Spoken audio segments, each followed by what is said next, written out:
हम अगले 5 दिनों तक चर्चा करेंगे और इस संबंध में मैं डेलर रिपोर्ट का उल्लेख आपके सामने करना चाहूँगा। डेलर्स रिपोर्ट यूनेस्को ने 21वीं सदी में शिक्षा का स्वरूप कैसा होगा, इसको हम शिक्षा को किस रूप में समझेंगे, इस उद्देश्य को लेकर एक कमीशन का गठन किया गया 1989 में, और इस कमीशन को डेलर्स कमीशन के रूप में जाना जाता है। और ये कमीशन इस पर बहुत सारा कार्य की और 1986 में अपना रिपोर्ट दी। और इसका जो रिपोर्ट के जो टाइटल था वो लर्निंग द ट्रेजर्ड विदिन के रूप में जाना जाता है। इसमें 2 मुख्य पार्ट थे। पहला था लर्निंग थ्रू आउट लाइफ और जी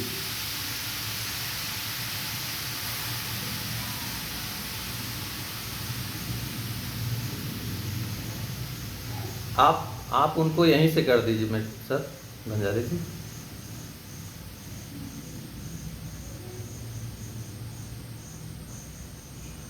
सुमित सर जुड़े हैं?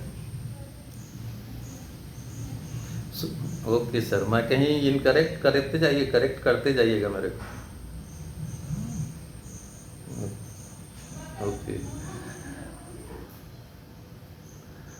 तो डेलर्स कमीशन ने जो रिपोर्ट किया उसमें 2 बातें मुख्य थी। इसका जो टाइटल था, ये टाइटल था learning the treasure with in.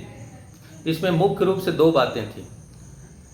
पहला था लर्निंग थ्रू आउट लाइफ और दूसरा था उसका 4 पिलर ऑफ एजुकेशन। हमको इसी पर फोकस करना है, 4 पिलर ऑफ एजुकेशन।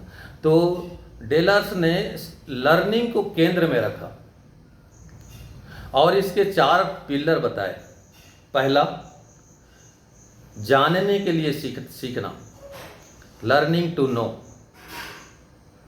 इसमें ज्ञान की बात और सूचना की बात थी। उन्होंने दूसरा पिलर बताया लर्निंग टू डू, अर्थात करने के लिए सीखना, ये अनुभव पे आधारित था।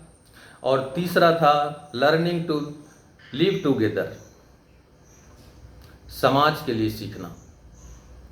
और चौथा है लर्निंग टू बी, स्वयं के लिए सीखना। तो इस प्रकार से 4 पिलर बताए थे, जानने के लिए सीखना, करने के लिए सीखना, समाज के लिए सीखना और स्वयं के लिए सीखना। तो इस डेलर ने लर्निंग को एक प्रोसेस के रूप में देखा और इससे लक्ष्य निर्धारित करके उपलब्धि प्राप्त की जा सकती है। ये डेलर रिपोर्ट में बताया गया। इसका सार है कि इसमें स्किल आवश्यक है, कौशल को मुख्य रूप से बताया गया है कि कैसे सीखा जाए। 20वीं सदी में हम देखेंगे तो उस समय रट्टा पद्धति थी। कारण था इंफॉर्मेशन कम थी, सूचनाएं कम थी। आज हमारे पास सूचनाएं हैं और बहुत सारे टेक्नोलॉजियाँ हैं और टेक्नोलॉजी बहुत सारी हैं। और इस स्थिति में हम कहते हैं कि खुद को सीखना या स्वयं को सीखना, और मेरा लक्ष्य वेद भी यही कहता है कि स्वयं से सीखना। इसके बाद मैं 20वीं सदी के कुछ बातों को फोकस करना चाहूँगा सर। ओके जी बोलिए। बिल्कुल सर, स्वागत है।